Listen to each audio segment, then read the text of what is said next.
Audio Jungle.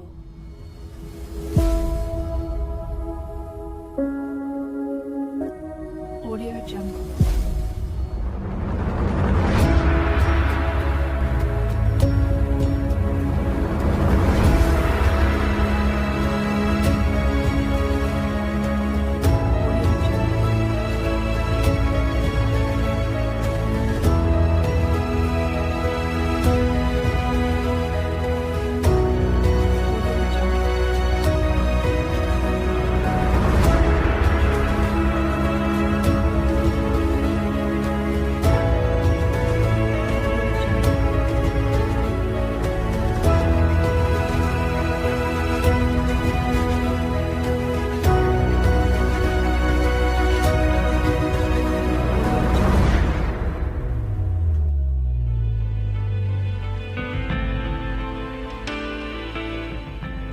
L'esclavage n'est pas un vestige du passé, mais une réalité actuelle. En témoigne la vente de femmes et d'hommes en Libye. Mais qu'est-ce que l'esclavage moderne?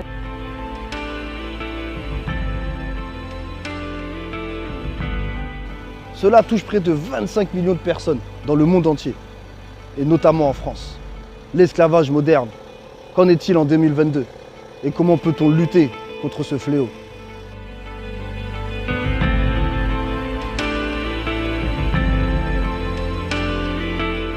Pour répondre à l'ensemble de ces questions, nous allons poser notre chaise pliante ici, à côté de la mairie de Clichy-sous-Bois, à proximité de cette stèle inaugurée en hommage aux victimes du commerce triangulaire. Nous allons tout simplement inviter les Clichois à répondre à quelques questions autour de l'esclavage moderne.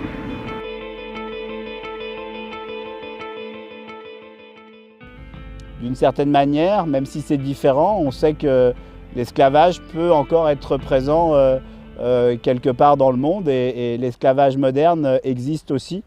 Donc ça traverse l'histoire de l'humanité et on peut penser que ce n'est pas terminé. Déjà, il y a l'esclavage africain qui remonte à des époques. Ensuite, il y a l'esclavage des Ouïghours. Les Ouïghours, c'est un peuple, c'est une minorité en Chine, musulmane. Et du coup, ils sont attrapés et amenés dans des camps de concentration. Des populations aussi qui sont déportées pour participer à d'énormes chantiers. Moi, je ne veux pas jeter l'opprobre sur une compétition internationale qui va se dérouler bientôt, mais on entend beaucoup de choses qui peuvent nous inquiéter sur les conditions de travail de populations déplacées. Mais je ne veux pas jeter l'opprobre que là-dessus, parce qu'il y a d'autres ailleurs, d'autres chantiers qui peuvent interroger. Et puis on le voit, enfin, ces chantiers, mais il n'y a pas que ça, ça peut aussi être des choses très microscopiques que l'on ne perçoit pas. La prostitution, je pense que c'est des jeunes femmes qui essaient de s'en sortir, ou des hommes peut-être qui essaient de s'en sortir et qu'on les force à faire la prostitution, qu'on les force à se prostituer pour pouvoir survivre. Le travail au black, pour certains c'est choisi parce qu'ils n'ont pas le choix, etc. Mais pour beaucoup, il est subi. Et en fait, vu qu'ils travaillent au black, leurs employeurs en profitent pour leur faire ce qu'ils veulent.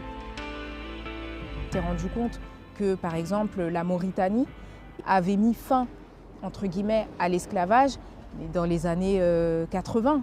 C'est à ce moment-là où on s'est dit, l'esclavage, il est encore présent en fait. Et moi, c'est comme ça, pour moi, les exemples, quand tu me dis esclavage moderne, je pense principalement à ça. L'esclavage moderne, c'est le travail forcé, le travail sous la contrainte, la menace physique, c'est être privé de son humanité, de sa dignité. Et c'est tout simplement vivre aux dépens de la personne qui nous domine.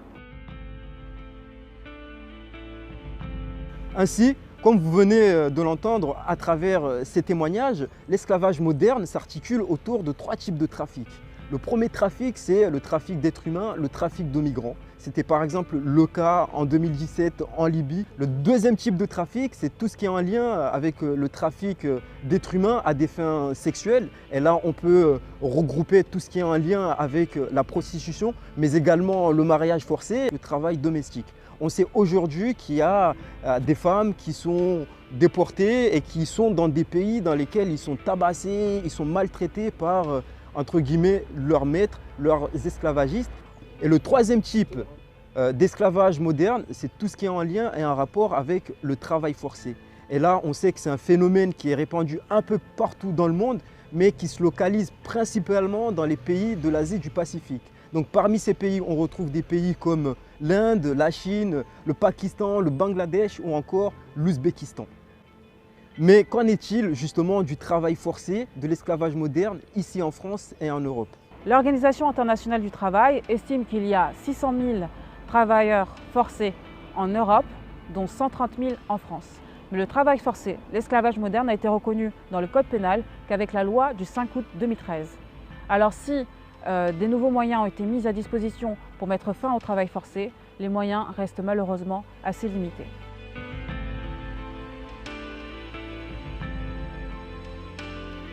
Pour lutter contre tout ça, je pense que déjà il faut sensibiliser les gens et aussi que l'État mène des actions contre ça en fait.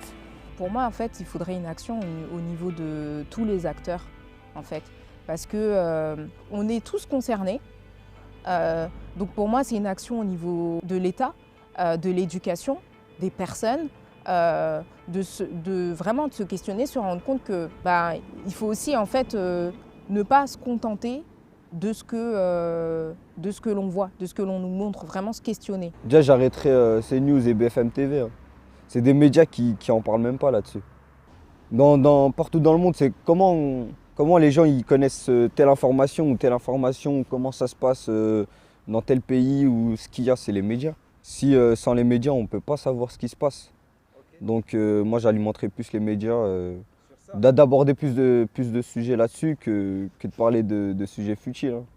Alors, dans notre pays, je pense qu'il y a de l'exploitation. Je ne sais pas si on peut parler d'esclavage ou de manière marginale, parce qu'on a déjà entendu parler de familles qui avaient été amenées de force dans des hôtels particuliers, des choses comme ça.